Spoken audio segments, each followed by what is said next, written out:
बिस्मिल्लाहिर्रहमानिर्रहीम। बेटा previous lecture में आपने देखा, इनफैक्ट हमने स्टार्ट ही किया इलेक्ट्रोमैग्नेटिक इंडक्शन, ठीक है। तो प्रीवियस लेक्चर में हमने देखा कि हम मैग्नेटिक फ्लक्स कैसे कैलकुलेट करते हैं, ठीक। लेकिन जो कैलकुलेशन मैंने आपको प्रीवियस लेक्चर में दिखाया ना, वो एप्लीकेबल है जब आपका मैग्नेटिक फील्ड बेटा यूनिफॉर्म होगा या कांस्टेंट होगा। तो उस टाइम पे हम इस्तेमाल करते हैं, आपको भी याद होगा, B A cos of theta, या बी वेक्टर और ए वेक्टर का हम डॉट प्रोडक्ट करते हैं बेटा। लेकिन अगर हमारे पास मैग्नेटिक फील्ड बेटा नॉन यूनिफॉर्म होगा, नॉन यूनिफॉर्म मैग्नेटिक फील्ड का मतलब जहां पे मैग्नेटिक फील्ड चेंज होता है स्पेस में, किसी जगह पे मैग्नेटिक फील्ड वीक होगा, किसी जगह पे मैग्नेटिक फील्ड स्ट्रांग होगा, इस तरीके से इस टाइम पे हम फ्लक्स कैसे कैलकुलेट करते हैं वो मैं आज आपको बेटा सिखाऊंगा। तो आज जब मैं आपको पहले बताऊंगा कैसे कैलकुलेट करेंगे, उसके बाद कुछ हम एग्जांपल्स करेंगे। लेकिन आज की जो एग्जांपल्स होंगी वो कल के कंपैरिजन में ठीक ठाक होंगी, इन अ सेंस कि आज हम बेटा कैलकुलस इस्तेमाल करेंगे, आज हम इंटीग्रेशन इस्तेमाल करेंगे कैलकुलेशन के लिए बेटा, फ्लक्स कैलकुलेशन के लिए, क्योंकि वेरिएबल फील्ड है। वेरिएबल फील्ड में कैसे करेंगे मैं आपको बेटा दिखाता हूं, ठीक है। तो सबसे पहली बात यहां पे, चले मैं आपको ऐसे समझाता हूं। मान लीजिए स्पेस में एक वेरिएबल फील्ड है, ठीक। मैं यहां पे एक एरिया लूंगा, ठीक है, और ये एरिया मैं ऐसे ले रहा हूं।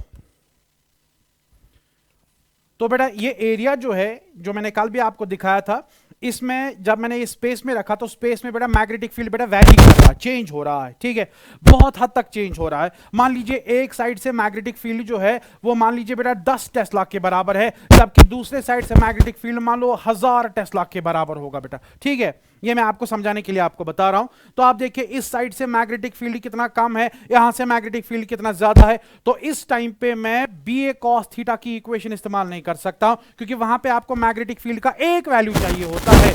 यहां पे आपका मैग्नेटिक फील्ड वैरी कर रहा है from one side to other side. तो हम यहां पे क्या करते हैं, हम इस एरिया को एक बहुत छोटे छोटे टुकड़ों में काट देते हैं। जैसे कि मैं यहां पे एक छोटा सा एरिया कंसीडर करूंगा जिसको हम एलिमेंटल एरिया बोल सकते हैं बेटा। एलिमेंटल एरिया जो है इसके लिए हम कंसीडर कर सकते हैं कि फील्ड इसके लिए बेटा कांस्टेंट है, मैग्नेटिक फील्ड इसके लिए कांस्टेंट है, यानी इस छोटे से एरिया के लिए फील्ड का वैल्यू जो है वो कांस्टेंट रहेगा। माना मैंने कि फील्ड यहां से लेकर यहां तक बहुत वैरी कर रहा है, लेकिन एक छोटे एलिमेंटल एरिया के लिए डी ए जिसका हम नाम बोलेंगे, इसके लिए बेटा मैग्नेटिक फील्ड जो होगा वो ऑलमोस्ट कांस्टेंट होगा, ऑलमोस्ट नहीं बेटा कांस्टेंट ही होगा, ठीक। मैं आपको एक सिंपल सी एग्जांपल बताता हूं। मान लीजिए अगर हम देखेंगे कश्मीर से लेकर के, ये मैं बेस्ट एग्जांपल बच्चों को समझाने के लिए रखी हुई है ताकि जिससे जल्दी आपको ये समझ आ जाए। तो मान लीजिए कश्मीर से लेकर कन्याकुमारी तक अगर हम देखेंगे टेम्परेचर कैसा वैरी हो रहा है। मान लो विंटर में, तो कश्मीर में मान लीजिए विंटर में यहां पे टेम्परेचर -5 -6 डिग्री सेंटीग्रेड होगा। उसी टाइम पे अगर आप देखोगे कन्याकुमारी या साउथ इंडिया में अगर आप देखोगे टेम्परेचर जो होता है 20-25 डिग्री का होता है। इसका मतलब यह है कि टेम्परेचर जो है अक्रॉस द कंट्री, अगर आप टेम्परेचर की बात करेंगे वो बहुत वैरी कर रहा है एक साइड से लेकर दूसरे साइड तक। बट कंसिडर कीजिए एक छोटी सी जगह, एक छोटी सी सिटी, मान लीजिए दिल्ली में एक छोटी सी जगह आप कंसिडर कीजिए, तो क्या उस जगह पे टेंपरेचर डिफरेंट होगा अलग अलग जगहों पे? नहीं। उस जगह पे इवन जो एक सिटी होगी, सिटी का भी टेंपरेचर बेटा कांस्टेंट होता है। टेंपरेचर वैरी कर रहा था from upper point to lower point, लेकिन एक सिटी के बारे में अगर आप देखोगे टेंपरेचर कांस्टेंट रहेगा। दैट मींस एक छोटी सी जगह पे in comparison to the whole country, एक छोटी सी जगह पे टेंपरेचर कांस्टेंट रह रहा है। बराबर यही कॉन्सेप्ट यहां पे भी है। अगर मैग्नेटिक फील्ड चेंज होगा from 10 tesla to 1000 tesla from this side to this side, लेकिन अगर मैं एक बहुत ही छोटा सा एरिया एलिमेंट लूंगा, ठीक है, बहुत ही छोटा सा एरिया एलिमेंट लूंगा, ए एरिया एलिमेंट इतना छोटा होगा कि इसके लिए मैग्नेटिक फील्ड ऑलमोस्ट कांस्टेंट रहेगा। तो अगर ऑलमोस्ट इसके लिए मैग्नेटिक फील्ड कांस्टेंट रहेगा बेटा, तो वो मैग्नेटिक फील्ड मैं यहां की तरफ दिखाता हूं, ठीक है। ये मान लीजिए जनरलिटी के लिए थीटा एंगल है, ये मैग्नेटिक फील्ड है। तो फ्लक्स कैलकुलेट करने के लिए मैं प्रीवियस फॉर्मूला इस्तेमाल कर सकता हूं, क्योंकि यहां पे अब फील्ड जो है वो कांस्टेंट रह रहा है, लेकिन फर्क यह है कि हम खाली छोटे एरिया के लिए कैलकुलेट कर रहे हैं। तो इस छोटे एरिया से कितना फ्लक्स पास होगा, that will be beta D phi, and that will be equal to बेटा B vector dot d A vector, जैसे मैंने कल आपको सिखाया था। कल फर्क यह था कि एरिया हमारा बड़ा हो सकता था और अकॉर्डिंग कॉरेस्पॉन्डिंगली फ्लक्स का वैल्यू भी अच्छा खासा आ रहा था, लेकिन आज हम एक एलिमेंटल एरिया के ऊपर फ्लक्स कैलकुलेशन कर रहे हैं, और इस एलिमेंटल एरिया के लिए जो फ्लक्स आएगा that will be small, that is d phi. और उसके बाद अगर आपको टोटल फ्लक्स कैलकुलेट करना है पूरे एरिया के थ्रू, उसके लिए बेटा हम यहां पे इंटीग्रेशन इस्तेमाल करेंगे। So total flux will be equal to integration of B vector dot बेटा डी ए वेक्टर। मैं आपको पहले से कहता हूं, हमेशा बच्चों को कहता हूं, इंटीग्रेशन एक बहुत ही पावरफुल टेक्निक है मैथमेटिक्स में, ठीक है। इसकी वजह से जब भी आपके पास कोई वेरिएबल क्वांटिटीज होती है और उनको आपको जमा करना होता है, ऐड करना होता है, टोटल निकालना होता है, बेटा इंटीग्रेशन हमें उसमें मदद देता है। तो अगर आप इंटीग्रेशन करोगे, इंटीग्रेशन से आपको तमाम एरिया का फ्लक्स जो है वो कैलकुलेट होके आएगा, चाहे कहीं पे कितना फील्ड है, कहीं पे कैसा फील्ड है, लेकिन इंटीग्रेशन एक ऐसी पावरफुल टेक्निक है जो आपको पूरे एरिया के ऊपर बताएगा कि टोटल में कितना फ्लक्स पास हो रहा है। बस ये एक सिंपल सी टेक्निक है बेटा, इसको आपको याद रखना है कि जब भी हम न्यूमेरिकल्स सॉल्व करेंगे, न्यूमेरिकल्स में सबसे पहले हम एक छोटा सा एरिया चूज किया करेंगे, उस एरिया के थ्रू देखा करेंगे कितना फ्लक्स पास होता है, और उसके बाद इंटीग्रेशन इस्तेमाल करके हम सारे एरिया के अंदर का फ्लक्स जो है वो कैलकुलेट बेटा कर सकते हैं। बहुत सिंपल है। ऑल्दो कैलकुलेशन वाइज अगर हम देखेंगे थोड़ा सा कैलकुलेशन ज्यादा है कल के मुकाबले, जाहिर सी बात है कल पहला लेक्चर था, अब धीरे धीरे न्यूमेरिकल्स की लेवल ग्रेजुअली इंक्रीज होती जाएगी बेटा, ठीक है, लेकिन उतना भी डिफिकल्ट नहीं है, कर सकते हैं, कोई मसला ही नहीं है बेटा। मैं आपके साथ हूं, मैं आपको दिखाऊंगा हम किस तरीके से न्यूमेरिकल्स यहां पे सॉल्व करेंगे वेरिएबल मैग्नेटिक फील्ड की, ठीक है बेटा। टॉपिक क्लियर हो गया ना आपका? तो अब हम एक काम करेंगे बेटा, हम यहां पे कुछ क्वेश्चन सॉल्व करेंगे, बस इसमें इतना ही है, जस्ट इतना है, लेकिन न्यूमेरिकल्स करना बहुत जरूरी है। न्यूमेरिकल्स के बगैर फिजिक्स का कुछ नहीं हो सकता है। न्यूमेरिकल टेक्निक को अंडरस्टैंड करना, कैसे कर रहे हैं सवाल, क्या कर रहे हैं सवाल, ठीक है, उनको अंडरस्टैंड करना बेटा बहुत जरूरी है। तो बेटा हम स्टार्ट करते हैं, मैं आपको यहां पे दिखाता हूं बेटा। सबसे पहले हम यहां पे एक सवाल देखेंगे। सवाल यहां पे है, the magnetic field in a region of space varies with x as B vector is equal to 2 + 3x k cap, find out the magnetic flux through a rectangular area lying in XY plane as shown in figure. बेटा मैंने सवाल आपके लिए पढ़ा यहां पे, ठीक है। अब अगर हम ध्यान से देखेंगे, यहां पे एक फिगर दिखाई गई है, कुछ पैरामीटर फिगर से हमें लेने हैं। तो यहां पे बेटा हमें कुछ एक फिगर दिखाई गई है, ठीक है। इस फिगर में क्या है, एक मैग्नेटिक फील्ड है जो कि के कैप यानी जेड एक्सीस पे डायरेक्ट की गई है, यानी मैग्नेटिक फील्ड बेटा बाहर की तरफ जा रहा है, ठीक है। डायरेक्शन का हमें ख्याल रखना होगा। तो मैग्नेटिक फील्ड बेटा बाहर की तरफ यानी जेड एक्सीस पे यहां पे है, आपकी तरफ मैग्नेटिक फील्ड आ रहा है बेटा, ठीक है। तो यहां पे अगर मैग्नेटिक फील्ड हमारी तरफ आ रहा है, हमें बताना है इस रेक्टेंगुलर एरिया, ये रेक्टेंगुलर एरिया को अगर आप ध्यान से देखोगे, ये यहां से लेकर यहां तक बेटा 4 मीटर हम लेंगे, यहां से लेकर यहां तक 2 मीटर या कोई स्पेसिफिक यूनिट जो भी है हम वो लेंगे। तो यहां से 2 है, यहां से बेटा 4 है, हमें देखना है इस रेक्टेंगल से कितना फ्लक्स पास होगा। तो पहले जब हम नजर देते हैं हमें लगता है ये तो कोई मसला नहीं है, एरिया यहां पे है, मैग्नेटिक फील्ड। लेकिन बेटा अगर आप मैग्नेटिक फील्ड की इक्वेशन को ध्यान से देखेंगे बेटा, मैग्नेटिक फील्ड की इक्वेशन जो है इसमें एक्स का जिक्र है। एक्स का मतलब यह है कि जैसे जैसे एक्स का वैल्यू चेंज हो जाएगा, जैसे यहां पे एक्स एक्सीस है, यहां पे एक्स का वैल्यू 0 होता है, इसके बाद बेटा एक्स का वैल्यू 1 आएगा, इसके बाद एक्स का वैल्यू 2 आएगा, और इस तरीके से एक्स का वैल्यू चेंज होता जाएगा। जैसे जैसे एक्स का वैल्यू बेटा इंक्रीज होता जाएगा, मैग्नेटिक फील्ड भी स्ट्रांग होता जाएगा। इसका मतलब ये जो यहां पे रेक्टेंगल है, ये यूनिफॉर्म मैग्नेटिक फील्ड में नहीं है बेटा, ये नॉन यूनिफॉर्म मैग्नेटिक फील्ड में है। जब एक्स का वैल्यू कम होगा, मैग्नेटिक फील्ड कमजोर है, लेकिन जितना जितना मैग्नेटिक फील्ड बेटा एक्स का वैल्यू जितना इंक्रीज हो रहा है, मैग्नेटिक फील्ड भी बेटा इतना ही इंक्रीज हो जाएगा, ठीक है। तो हम यहां पे क्या करेंगे, हमें यहां पे देखना है इसके थ्रू कितना फ्लक्स पास होगा बेटा, ठीक। हम इसका यहां पे कैलकुलेशन करेंगे। तो कैलकुलेशन करने के लिए मैं यहां पे इस डायग्राम को रिक्रिएट करूंगा बेटा। ये हमारा एक्स वाई एक्सीस है, एक्स एंड वाई एक्सीस, ठीक है। चलो जेड एक्सीस भी लिखते हैं, लेकिन हमें इसके साथ कोई काम नहीं है ऐसे। तो यहां पे बेटा आपका रेक्टेंगुलर स्ट्रिप है, और ये रेक्टेंगुलर स्ट्रिप जो है ये 4 यहां पे था बेटा, यहां पे 2 है। मैग्नेटिक फील्ड बेटा बाहर की तरफ आ रहा है, बाहर की तरफ मैग्नेटिक फील्ड दिखाने का एक ही तरीका, मैं ऐसे बी वेक्टर को दिखाता हूं, बट ये नॉन यूनिफॉर्म है बेटा, ठीक है। तो हम यहां पे क्या करेंगे, पहले मैग्नेटिक फील्ड की इक्वेशन देखेंगे। It is equal to 2 + 3x and then बेटा k cap, 2 + 3x and then k cap. हाँ बेटा 2 + 3x and then k cap. Okay, this is the magnetic field बेटा। तो हम यहां पे काम करेंगे, क्योंकि मैग्नेटिक फील्ड वैरी कर रहा है, एक्स का वैल्यू इंक्रीज होने पे मैग्नेटिक फील्ड भी इंक्रीज होता जाएगा। जब यहां पे एक्स का वैल्यू 0 होगा, मैग्नेटिक फील्ड जो है वो 2 के बराबर आएगा। जब एक्स का वैल्यू 1 आएगा तो अकॉर्डिंगली मैग्नेटिक फील्ड जो है वो चेंज हो जाएगा। 3 इंटू 1 हो गया 3, 3 प्लस 2 हो गया 5, यानी मैग्नेटिक फील्ड बेटा 5 बन गया, 2 से 5 बन गया। अकॉर्डिंगली जब एक्स का वैल्यू चेंज होता जाएगा, मैग्नेटिक फील्ड बेटा यहां पे इंक्रीज होगा। तो यहां पे वेरिएबल मैग्नेटिक फील्ड है, यानी यहां पे मैग्नेटिक फील्ड कमजोर होगा, स्ट्रांग होगा और स्ट्रांग होगा। सबसे ज्यादा स्ट्रांग यहां पे आपको दिखाई देगा, ठीक है। लेकिन हम यहां पे कैसे कैलकुलेशन करेंगे?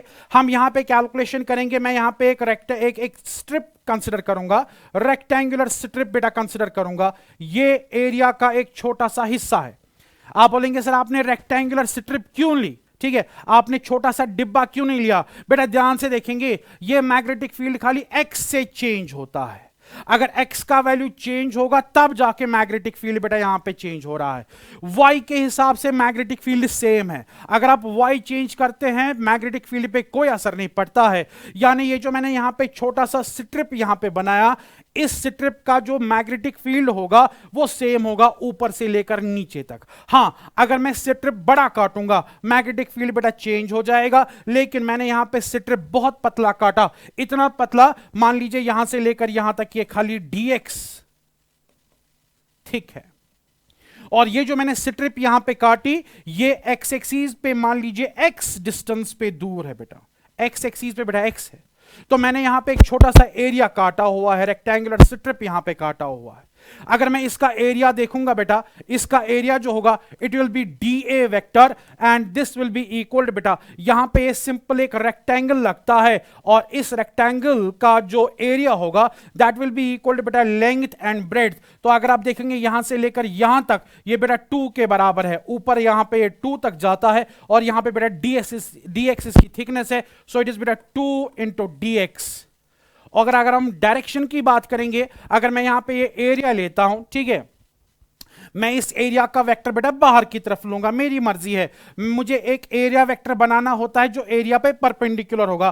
परपेंडिकुलर बाहर की तरफ भी हो सकता है बेटा, अंदर की तरफ भी हो सकता है, डजंट मैटर। हम यहां पे बेटा बाहर की तरफ इसका एरिया वेक्टर लेंगे, तो बाहर की तरफ एरिया वेक्टर मींस बेटा ये के कैप की डायरेक्शन में आएगा। आई होप आपको अंडरस्टैंड हो गया होगा। बहुत आसान है, मैंने एक छोटा सा एलिमेंटल एरिया देखा और उस एरिया का वैल्यू बेटा इसके बराबर है। तो जो टेक्निक मैंने आपको बताई, हम पहले इस एरिया के थ्रू देखेंगे कितना फ्लक्स बेटा पास होता है। तो इसके थ्रू कितना फ्लक्स है वो पास होगा, उसके लिए मैं क्या करूंगा, मैं यहां पे लिखूंगा बेटा डी फाई, यानी flux passing through this rectangular strip जो मैंने यहां पे काटी, इट विल बी इक्वल बेटा B vector dot DA vector. यानी इस जगह का मैग्नेटिक फील्ड, इस स्ट्रिप के ऊपर का मैग्नेटिक फील्ड डॉट करना है डीए के साथ। इस जगह पे कितना मैग्नेटिक फील्ड है, वो तो सिंपल 2 + 3x है, क्योंकि मैंने यहां पे x का वैल्यू जो है वो x के बराबर ही लिखा हुआ है। So 2 + 3x, so that means it is B vector dot DA vector. यह आ गया इस छोटे से एरिया से कितना बेटा फ्लक्स पास होगा, ठीक है। तो उस हिसाब से अगर मैं देखता हूं, ये जो बेटा फ्लक्स आएगा, दिस फ्लक्स विल बी, चलो मैं यही लिखूंगा d phi, that will be equal बेटा बी डॉट डी ए। बेटा डायरेक्शन दोनों की सेम है, बी बी के, चलो मैं लिखता हूं ऐसे, कोई मसला नहीं है। It is 2 + 3x and then बेटा के कैप, ठीक है, डॉट करना है 2 dx एंड देन बेटा के कैप। ये यहां पे आपका आ गया के कैप डॉट के कैप, ठीक है बेटा। तो अगर हम के कैप डॉट के कैप देखेंगे वो तो 1 के बराबर आएगा, that means it will be equal बेटा 2 + 3x एंड देन यहां पे आएगा बेटा 2 dx, क्योंकि बेटा के कैप डॉट के कैप 1 के बराबर आएगा, डॉट खत्म हो गया, यहां पे नंबर ऐसे आ जाएगा। So this is the flux passing through this rectangular strip, जो कि छोटा सा स्ट्रिप है बेटा। So that means it will be d phi. तो अगर मुझे टोटल फ्लक्स यहां पे करना है, तो टोटल फ्लक्स कैलकुलेट करने के लिए हम बेटा यहां पे इंटीग्रेशन इस्तेमाल करेंगे। सो इंटीग्रेशन में इट इज 2 + बेटा 3x इंटू 2 एंड देन बेटा dx। लेकिन जब मैं यहां पे इंटीग्रेशन कर रहा हूं, यहां पे बाज़ाब्ता डेफिनेट इंटीग्रेशन इस्तेमाल होगी। डेफिनेट इंटीग्रेशन का मतलब यह है कि यहां पे आपका जो इंटीग्रेशन है बेटा x, ठीक है, x का मतलब है हमें ये रेक्टेंगुलर स्ट्रिप जो है हमने एक रेक्टेंगुलर स्ट्रिप के थ्रू देखा फ्लक्स कितना आ रहा है, ऐसे ही हमें मल्टीपल रेक्टेंगुलर स्ट्रिप से देखना है फ्लक्स कितना आ रहा है। तो पहला जो यहां पे स्ट्रिप होगा, पहला स्ट्रिप बेटा यहां पे ये वाला स्ट्रिप होगा, और ये स्ट्रिप जो है इसका एड्रेस एक्स का वैल्यू बेटा 0 है। इसके बाद दूसरा स्ट्रिप यहां पे आएगा, तीसरा स्ट्रिप यहां पे आएगा, ऐसे ही करते करते लास्ट का जो स्ट्रिप होगा उसका जो एड्रेस है दैट इज सिंपली एक्स का वैल्यू बेटा 4 के बराबर है। तो अगर आपको ये आपको समझ आ गया तो मैं यहां पे इस इंटीग्रेशन का लिमिट दे सकता हूं, भाई मुझे फ्लक्स कैलकुलेट करके दो, स्टार्ट करो एक्स का वैल्यू 0 से और एंड करो बेटा जब एक्स का वैल्यू 4 होगा। यानी ये एक स्ट्रिप का यहां पे फ्लक्स दे रहा है, लेकिन मुझे 0 से बने स्ट्रिप से लेकर 4 तक बने हुए स्ट्रिप जो है उनके थ्रू का फ्लक्स यहां पे देखना है। तो अगर हमने ये इक्वेशन लिखी, इसके बाद हम इसका सिंपल कैलकुलेशन बेटा कर सकते हैं।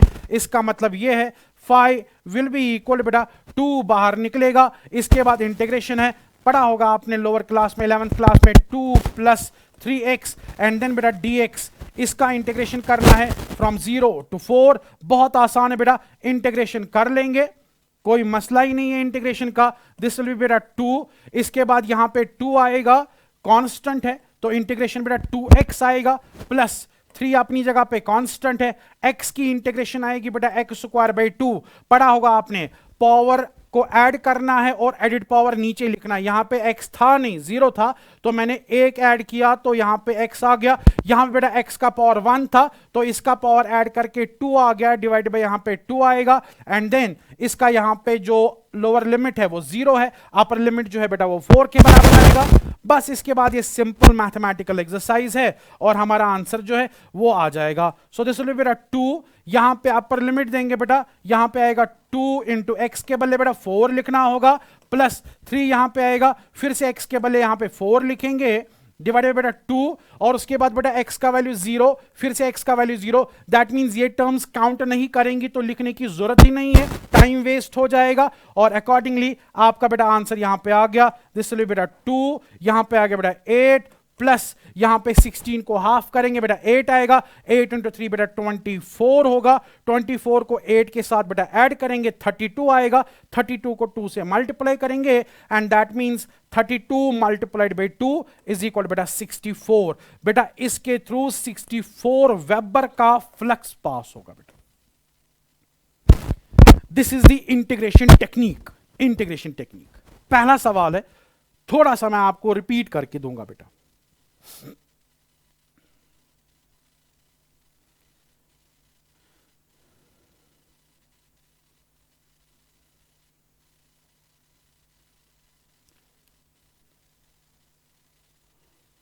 सवाल था मैग्नेटिक फील्ड बेटा z एक्सिस पे है k कैप, ठीक, 2 + 3x k कैप।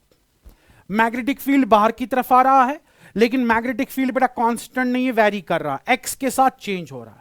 जब x का वैल्यू 0 होगा तब कुछ होगा, यानी यहां पे मैग्नेटिक फील्ड का कुछ वैल्यू होगा, यहां पे बेटा स्ट्रांग बनेगा और स्ट्रांग बनेगा और स्ट्रांग बनेगा, यानी मैग्नेटिक फील्ड बेटा वेरी कर रहा है। तो मैं यहां पे ये जो रेक्टेंगुलर एरिया दिया हुआ था, मैंने इसका एक स्ट्रिप काटा, ये वाला स्ट्रिप काटा। ये स्ट्रिप जो था ये एक्स एक्सिस पे x डिस्टेंस दूर था। x डिस्टेंस दूर होने का मतलब इसका जो मैग्नेटिक फील्ड है that will be given by 2 + 3x। अगर x के बदले कोई और डिस्टेंस होती तो यहां पे वो लिखना होता, लेकिन मैंने यहां पे बेटा x इसको दूर लिखा, ठीक है। और ये स्ट्रिप जो था इसका खुद का जो थिकनेस था वो मैंने dx रखा, क्योंकि बहुत पतला स्ट्रिप है, क्योंकि मैग्नेटिक फील्ड चेंज हो रहा है from this side to this side, लेकिन मैंने इसको बहुत पतला यहां पे लिया, इतना पतला लिया कि इसके लिए मैग्नेटिक फील्ड कांस्टेंट रहेगा, ठीक है। तो मैंने पहले इस एलिमेंटल एरिया के थ्रू देखा फ्लक्स कितना आएगा। Simple definition d phi means small amount of flux, क्योंकि मुझे पता है छोटा सा एरिया है, that is equal to b vector dot da vector. तो b वेक्टर मुझे पता है, da मींस इसका एरिया, वो मैंने आपको यहां पे बताया किसके बराबर आएगा, और ये एरिया भी k कैप, बाहर की तरफ एरिया वेक्टर आएगा बेटा, ठीक है। तो मैंने इनका दोनों का डॉट कर लिया यहां पे। जब मैंने दोनों का डॉट कर लिया, उसके बाद बेटा यहां पे फ्लक्स कैलकुलेट करने के लिए मैंने यहां पे इंटीग्रेशन की, और इंटीग्रेशन में मैंने बाज़ाब्ता लिमिट्स रख लिए। लिमिट था 0 से लेकर 4, क्योंकि हमने इस एरिया का, इस एलिमेंटल एरिया का फ्लक्स यहां पे देखा, लेकिन ऐसे ही एलिमेंटल एरियाज स्टार्ट होंगे 0 से और एंड होंगे कहां पे बेटा, 4 पे। सो अकॉर्डिंगली मैंने यहां पे लिमिट्स दे दिए, 0 से लेकर 4 है, और उसके बाद बेटा यहां पे इंटीग्रेशन किया, वो तो आपको बेटा डेफिनेटली आता है, मैंने थोड़ा सा खोल के यहां पे दिखाया बेटा। एंड अकॉर्डिंगली आपका जो फ्लक्स है वो बेटा 64 वेबर के बराबर आ गया। This is how we calculate magnetic flux in a variable magnetic field. ठीक है, मैं आपको कुछ और एग्जाम्पल दूंगा, दिखाऊंगा, जिससे आप बेटा और भी कंफर्टेबल हो जाएंगे। ठीक, पहले आपको यह एक्नॉलेज करना होता है कि मैग्नेटिक फील्ड वैरी कर रहा है कि नहीं कर रहा है। यहां पे तो दिखाया हुआ था कि ये एक्स पे डिपेंड कर रहा है, इक्वेशन भी दी हुई थी, लेकिन बहुत जगहों पे आपको खुद देखना होता है। ठीक है, फिजिकल सेंस इस्तेमाल करके खुद देखना होता है कि क्या यहां पे वेरी करेगा कि नहीं करेगा। मैं आपको एक दूसरी एग्जांपल दूंगा, आई होप आपको ये अच्छे से बेटा अंडरस्टैंड हो जाएगा। दूसरी एग्जांपल यहां पे है, calculate the magnetic flux associated with the square loop due to the current carrying straight conductor as shown in figure बेटा। ठीक है, ध्यान से देखिए, ये करंट कैरिंग कंडक्टर है। करंट कैरिंग कंडक्टर मींस इसके अंदर बेटा करंट चल रही है, करंट जा रही है ऊपर की ओर। ठीक है, सामने यहां पे एक स्क्वायर लूप रखा गया है बेटा, स्क्वायर लूप। हमें बताना है कि इस स्क्वायर लूप से कितना फ्लक्स पास होगा। तो पहले लॉजिक ये है कि मैग्नेटिक फील्ड तो दिया नहीं है, लेकिन बेटा आपको पता होगा, आपने प्रीवियस चैप्टर में पढ़ा होगा कि जब भी कोई करंट कैरिंग कंडक्टर होता है तो उसके साथ मैग्नेटिक फील्ड एसोसिएटेड होता है। तो बेटा ये जो करंट कैरिंग कंडक्टर है, it will produce magnetic field, इसके इर्द गिर्द मैग्नेटिक फील्ड होगा, और वही मैग्नेटिक फील्ड की जो फील्ड लाइंस है वो यहां पे इस स्क्वायर एरिया को क्रॉस करेंगी। इसीलिए क्वेश्चन पूछ रहा है कि आप ये फ्लक्स कैलकुलेट करके दीजिए बेटा। Is it okay?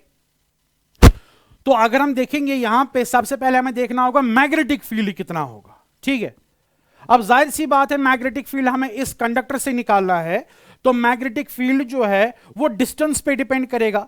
जितना दूर आप इस कंडक्टर से जाओगे उतना मैग्नेटिक फील्ड कमजोर हो जाएगा, जितना आप कंडक्टर के नजदीक रहोगे बेटा मैग्नेटिक फील्ड उतना स्ट्रांग होगा। सिंपल सी बात है, पढ़ा भी होगा आपने मैग्नेटिक इफेक्ट्स ऑफ करंट में। ठीक है, तो यहां पे अगर आप देखोगे इसका जो मैग्नेटिक फील्ड है, स्क्वायर का ये लेफ्ट वाला साइड है, यहां पे फील्ड बेटा स्ट्रांग होगा, लेकिन जब आप आगे बढ़ोगे फील्ड कम हो जाएगा, और आगे बढ़ेंगे और कम हो जाएगा, और आगे बढ़ेंगे और कम हो जाएगा। यानी इस स्क्वायर लूप के थ्रू जो फील्ड होगा वो यूनिफॉर्म नहीं होगा बेटा, वो नॉन यूनिफॉर्म मैग्नेटिक फील्ड होगा।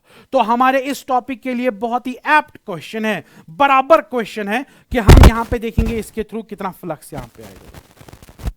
तो इसको कैलकुलेट करने के लिए सबसे पहले मैं इसकी एक अलग से डायग्राम बनाऊंगा यहां पे।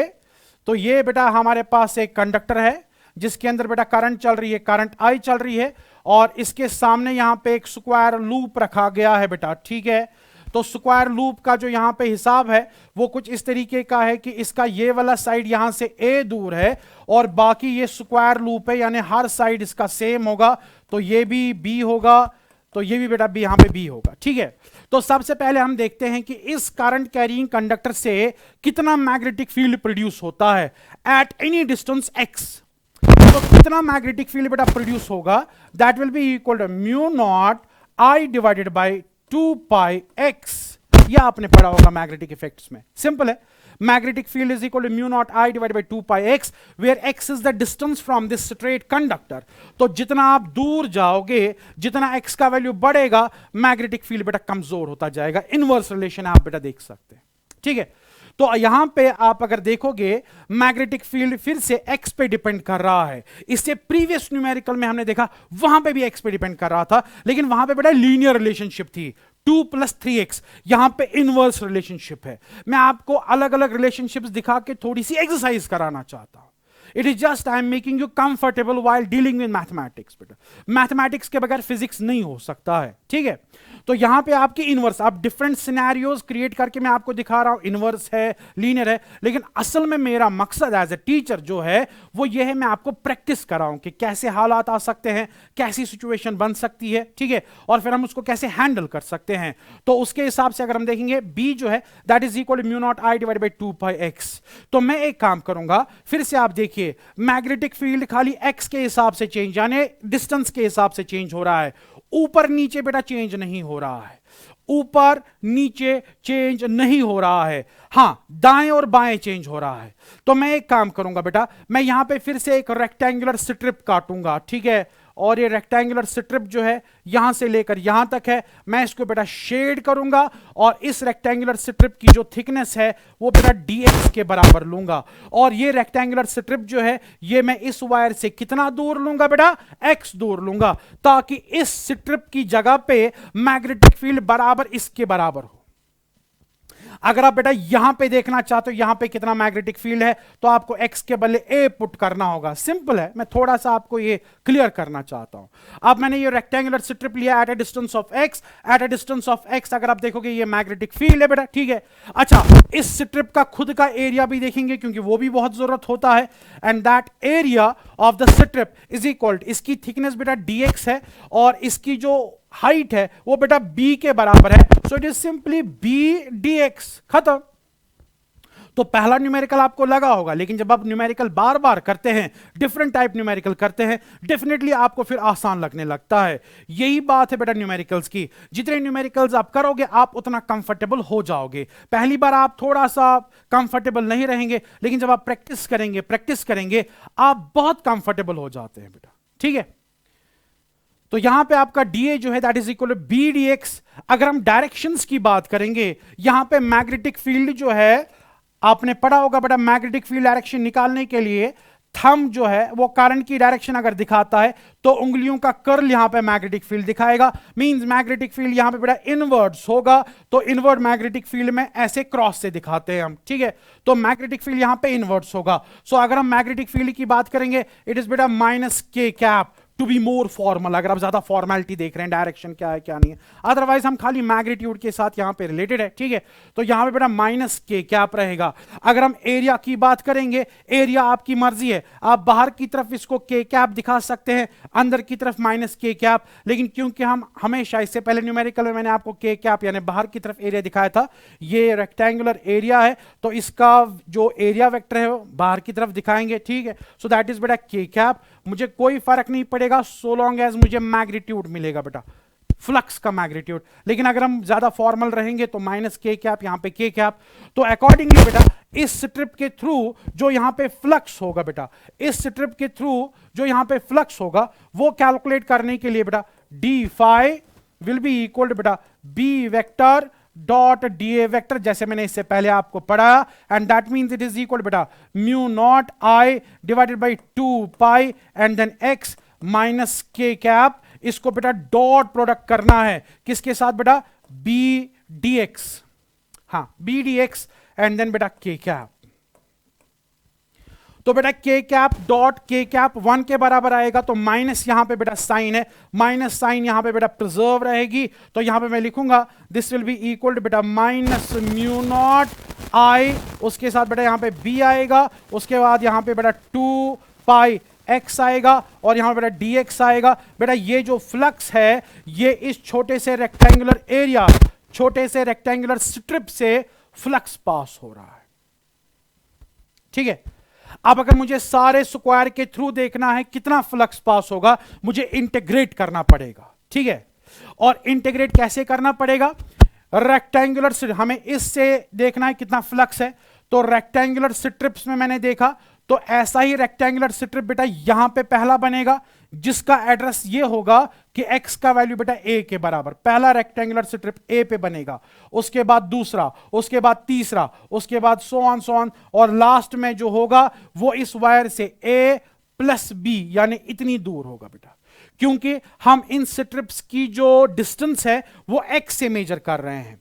x मींस वायर से मेजर कर रहे हैं, तो सबसे लेफ्ट एक्सट्रीम वाला जो स्ट्रिप होगा उसके लिए x का वैल्यू बेटा a आएगा, और राइट एक्सट्रीम वाला जो स्ट्रिप होगा उसके लिए x का वैल्यू जो है वो a प्लस b के बराबर आएगा। आएगा कि नहीं बेटा? ठीक है, मैंने पहले ही कहा कल की कैलकुलेशन के मुकाबले में आज की कैलकुलेशन थोड़ी सी, मैं नहीं बोलूंगा डिफिकल्ट, मैं आपको डिमोट नहीं करूंगा बेटा, ठीक है, तो थोड़ी सी अच्छी है, कैलकुलस है। 11th 12th में कैलकुलस से फिजिक्स पढ़ी जाती है, वही मैं आपको दिखा रहा हूं। ठीक, तो यहां पे अगर हम देखेंगे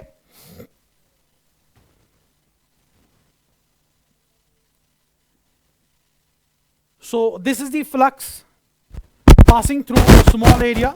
माइनस का मतलब ये इनवर्ट फ्लक्स आएगा, माइनस से हमें कोई ऐसा इंपॉर्टेंट है नहीं, ठीक है, इनवर्ट फ्लक्स आएगा। लेकिन अगर मुझे टोटल फ्लक्स यहां पे कैलकुलेट करना होगा बेटा, टोटल फ्लक्स कैलकुलेट करने के लिए 5 विल बी इक्वल बेटा integration minus mu not I B divided बेटा 2 pi and then x and then dx। और आपको पता है x जो है वो सबसे छोटा वैल्यू जहां पे आपका स्ट्रिप है वो a है, और सबसे बड़ा वैल्यू जो है दैट इज बेटा a प्लस b।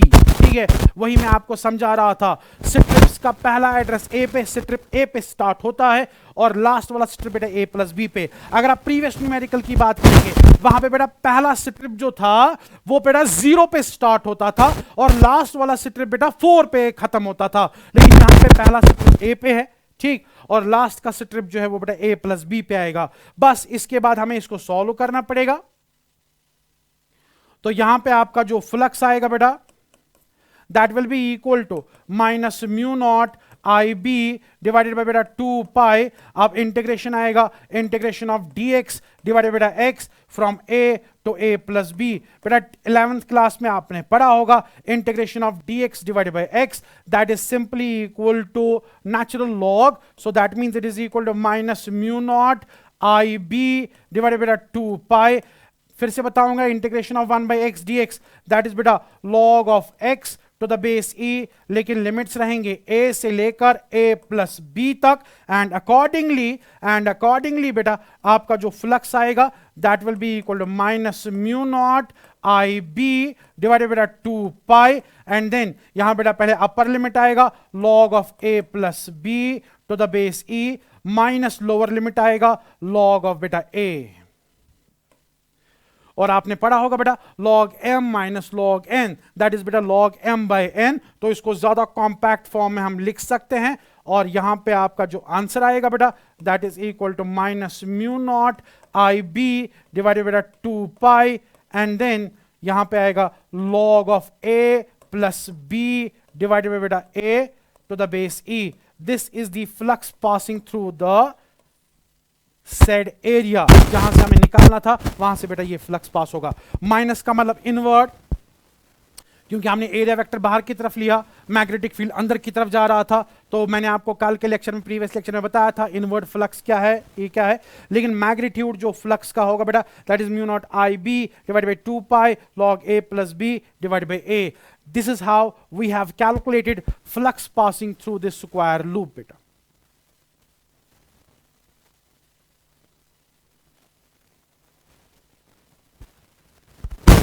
सिंपल सवाल था, स्ट्रेट करंट कैरिंग कंडक्टर है बेटा, तो इसके नजदीक एक स्क्वायर लूप रखा गया था, हमें देखना था इसके थ्रू कितना फ्लक्स पास होगा।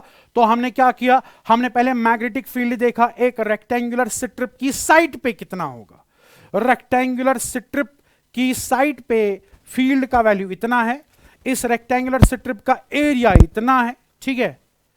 और उसके बाद मैंने नॉर्मल जो ऐसे हम फ्लक्स निकालते हैं b डॉट a, अब यहां पे dA है, ठीक है, तो वो मैंने निकाल दिया। और उसके बाद बेटा इंटीग्रेशन टेक्निक इस्तेमाल की, और इंटीग्रेशन टेक्निक इस्तेमाल करके हमने बेटा फ्लक्स यहां पे कैलकुलेट कर लिया। This is how we calculate magnetic flux in case of variable magnetic field. अब डिफरेंट सिचुएशंस क्रिएट करके मैं आपको बेटा प्रैक्टिस करा रहा हूं। मैंने इससे पहले का न्यूमेरिकल जो दिखाया उसमें मैग्नेटिक फील्ड लीनियरली वेरी कर रहा था, इसमें बेटा इनवर्स वेरी कर रहा, इसलिए लॉग यहां पे आ गया आंसर में, ठीक है। तो इसी तरीके से वेरिएशन किसी भी तरीके से दिया जा सकता है, ठीक। चलो मैं आपको एक और एग्जांपल दिखाऊंगा जिसमें वेरिएशन थोड़ा सा डिफरेंट टाइप से हम देंगे, ठीक है। वो जो वेरिएशन होगा वो कुछ ऐसा है, ये न्यूमेरिकल मैंने सिलेक्ट किया है, ताकि आपकी अच्छे से प्रैक्टिस हो जाए बेटा। तो अगर आप देखोगे ध्यान से, magnetic flux in a region of space varies with radial distance r as b vector is equal to b0 r k cap. Find out the magnetic flux through a circle of radius capital R centered at origin and lying in xy plane. मैं explain करता हूं बेटा सवाल को। एक reason में magnetic field जो है वो रेडियल डिस्टेंस पे डिपेंड करता है, यानी रेडियस के हिसाब से डिस्टेंस पे ना डिपेंड करता है, and that is equal to b0. b0 एक कांस्टेंट है, इसने खाली r के साथ वेरिएशन दिखाया, सो r इज वेरिएबल। तो magnetic field depends on r, radius के हिसाब से, मान लो रेडियस के हिसाब से चेंज होगा।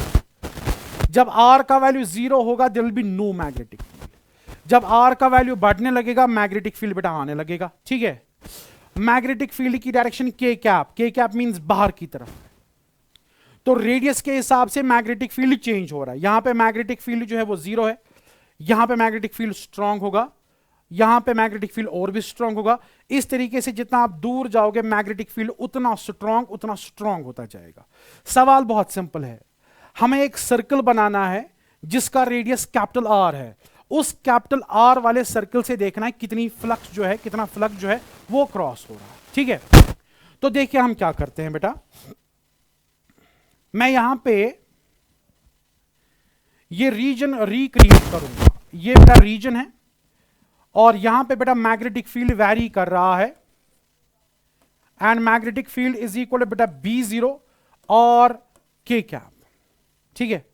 और पे बेटा डिपेंड कर रहा है। ऐसे हमें एक सर्कल लेना है, तो मैं यहां पे एक सर्कल लूंगा और इस सर्कल का जो रेडियस है, चलो इसी को रेडियस दिखाऊंगा मैं। इस सर्कल का रेडियस बेटा कैपिटल R है।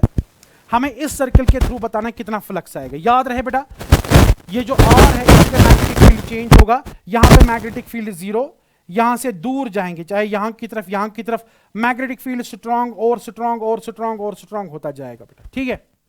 तो हमें बताना है कि यहां पे इसके थ्रू कितना फ्लक्स पास होगा। तो मैं फिर से एक एलिमेंटल एरिया लूंगा। अब जो ये एलिमेंटल एरिया मैं यहां पे लूंगा ये डिपेंड करता है फ्रॉम न्यूमेरिकल टू न्यूमेरिकल। इससे पहले न्यूमेरिकल्स में मैंने यहां पे सिमेट्री को नजर में रख के रेक्टेंगुलर स्ट्रिप्स लिए थे, लेकिन यहां पे सर्कुलर सिमेट्री है। तो मैं एक काम करूंगा, मैं यहां पे एक सर्कल कंसिडर करूंगा, लेकिन इस सर्कल की थिकनेस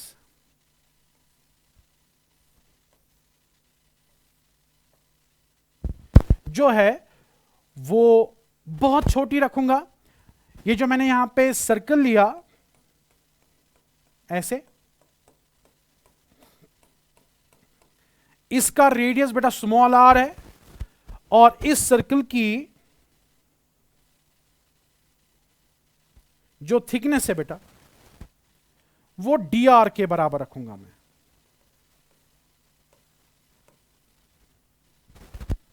तो मैंने बस इतना एलिमेंटल एरिया यहां पे लिया, बहुत ही पतला सा एक सर्कल, ठीक है। तो मैंने यहां पे कंसीडर किया, मैं इसके थ्रू देखूंगा फ्लक्स कितना आएगा, और उसके बाद मैं जब इसका फ्लक्स कैलकुलेट करूंगा उसके बाद में बेटा इंटीग्रेशन टूल टेक्निक इस्तेमाल करके तमाम सर्कल के थ्रू का यहां पे मैग्नेटिक फ्लक्स जो है वो कैलकुलेट करूंगा, ठीक है। तो इसके लिए हम एक काम करेंगे बेटा, अगर मैं इसका एरिया लिखूंगा, एरिया बहुत जरूरी है,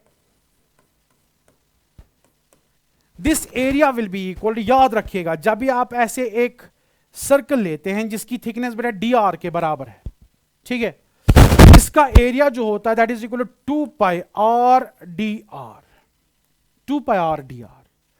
आप बोलेंगे सर आपने कैसे लिखा? चलो ठीक है मैंने लिखा, लेकिन आप इसको याद रखेंगे ऐसे। मैं आपको बेटा इसकी एक्सप्लेनेशन दूंगा मैंने ये कैसे लिखा, ये आपको हमेशा याद रखना पड़ेगा बेटा, ठीक है। पहली बात, अगर मैं इस रिंग को, जो मैंने यहां पे ये रिंग बना जिसकी थिकनेस dr है, अगर मैं इस रिंग को बेटा खोलूंगा, हमें इसी रिंग का एरिया चाहिए। अगर मैं इस रिंग को, इमेजिन कीजिए मैं इस रिंग को काट के खोल रहा हूं, ये एक रेक्टेंगुलर स्ट्रिप जैसा बनेगा बेटा। रिंग को काट के खोल रहा हूं, ठीक, तो ये बेटा ऐसा बनेगा।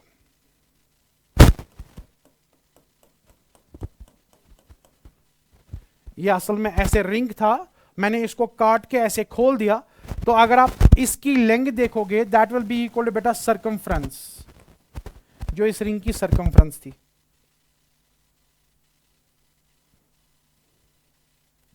और इसकी जो थिकनेस है दैट इज बेटा डी आर।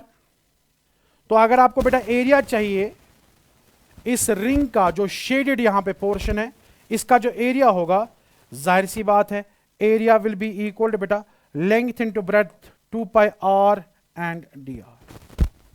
ठीक है, हमें इसको प्रूव नहीं करना होता, आप हमेशा याद रखिएगा, ऐसा एक रिंग लेंगे आप जिसकी थिकनेस बेटा डी आर के बराबर है, ठीक है, जिसका रेडियस आर के बराबर है, इस रिंग का जो एरिया आता है दैट इज बेटा 2 पाई आर डी आर। इसको दिखाने के और भी तरीके हैं, लेकिन यह सबसे छोटा है तो मैं यहां पे लिख रहा हूं। आप इसको मैथमेटिकली भी ऐसे कर सकते हैं। अगर आप इतने बड़े पूरे सर्कल का एरिया देखोगे, सारा यहां से लेकर यहां तक, वो आएगा पाई आर प्लस डी आर का स्क्वायर। उसमें से अंदरूनी सर्कल का एरिया जो है वो माइनस करेंगे, that means pi R square. Again you will get the same answer, that is 2 pi R D R. लेकिन उतना ज्यादा टाइम वेस्ट करने की जरूरत नहीं है, it's simple, 2 pi R D are that is the area of this shaded portion. तो अगर बेटा इसका शेडेड पोर्शन का एरिया ये है,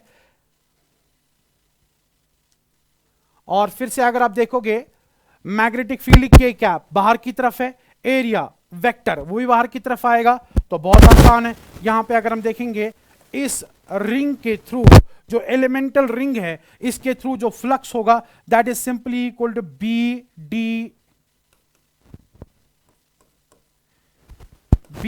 वेक्टर डॉट बेटा D A vector, and that means बेटा D phi will be equal to b dot da, k dot k बेटा 1 आएगा, it is simply equal to b naught r 2 pi r dr। ठीक है, तो आपने देखा इस एलिमेंटल रिंग के थ्रू इतना फ्लक्स आ गया बेटा। ठीक है, अगर हमें तमाम इस सर्कल के थ्रू देखना है कितना फ्लक्स पास होगा, तो हमें बेटा यहां पे इंटीग्रेशन करना होगा।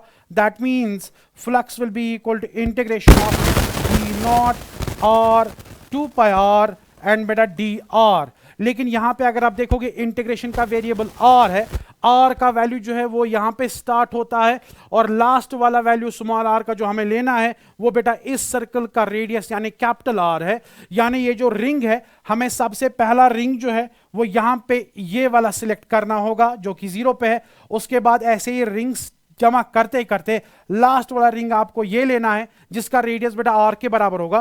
दैट मींस इंटीग्रेशन के जो लिमिट्स रहेंगे वो बेटा 0 से लेकर आर तक के बनेंगे। बस हो गया, इंटीग्रेशन करना है, एक स्टेप में बेटा आपका आंसर आ जाएगा। इसका मतलब ये है that flux will be equal बेटा 2 pi and then B not, ठीक है, 2 पाई बी नॉट, यहां पे आएगा बेटा R square and then D R from 0 to capital R. ठीक है, तो यहां पे इंटीग्रेशन करेंगे, इंटीग्रेशन में आपको पावर को ऐड करना होता है, so that is equal to 2 pi B naught, यहां पे आएगा बेटा आर क्यूब डिवाइडेड बेटा 3 0 टू आर। तो अपर लिमिट देंगे तो यहां बेटा कैपिटल आर ही आएगा। So your final answer will be equal बेटा 2 pi B not R cube divided by 3. This is the flux passing through the whole disk या whole circle। बेटा एक बार मैं आपको फिर से बताता हूं, हमें यहां पे